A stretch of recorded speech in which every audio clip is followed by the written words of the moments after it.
idol, magandang umaga.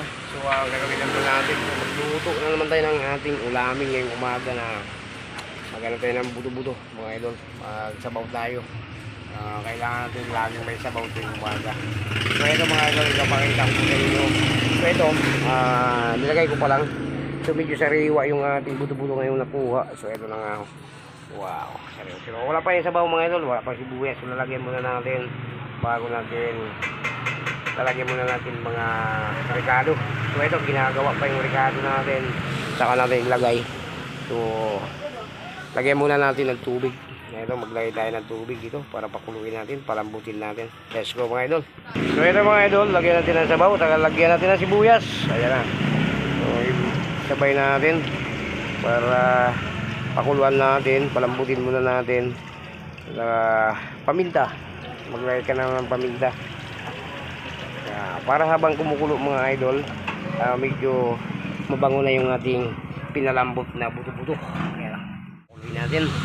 So meron pang kulang mga idol, so maglagay tayo ng paminta.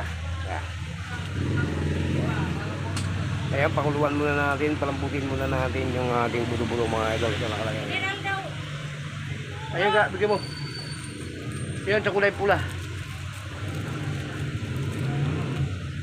Ayan, nakalagay na tayo ng paminta, no? Diba? Gagawin natin mga idol, takpan muna natin. So, palambutin muna natin yung ating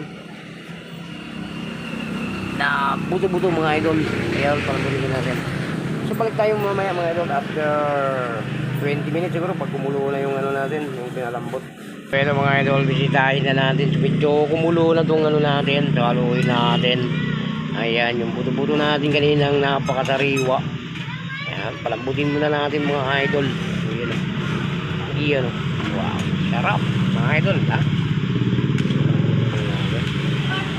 Yung buto-buto natin na napakasariwa nito mga idol.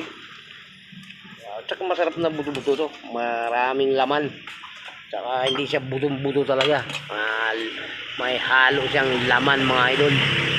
Takpan muna natin, so palambutin natin ng gusto. Kaso mga idol, pag lumambot na yung buto-buto natin, so ihalo natin yung pichay, lalagyan natin ng pichay na para may gulay mga idol, at saka itong siling green. Huwag muna natin ilagay ito dahil baka sobrang luto ito. Mamaya natin ilagay pag timplahan na natin yan, kung malambot na yung ano natin, yung buto-buto natin ilaga. So at saka itong pichay, pag ilagay natin to, so luto na yung buto-buto, saka natin ilagay ito mga idol para hindi siya ma-overcook, no? Yan lang muna, stop lang muna siya mga idol. Saka natin sikasuhin pag malambot na yung pinakuluan natin. Ayun, no? Wow, kumukulo na mga idol. Medyo unti-unting papalambot na to. Ayan. Ayan, mamaya na natin sikasuhin yung pichay pag medyo malambot na yung buto-buto natin.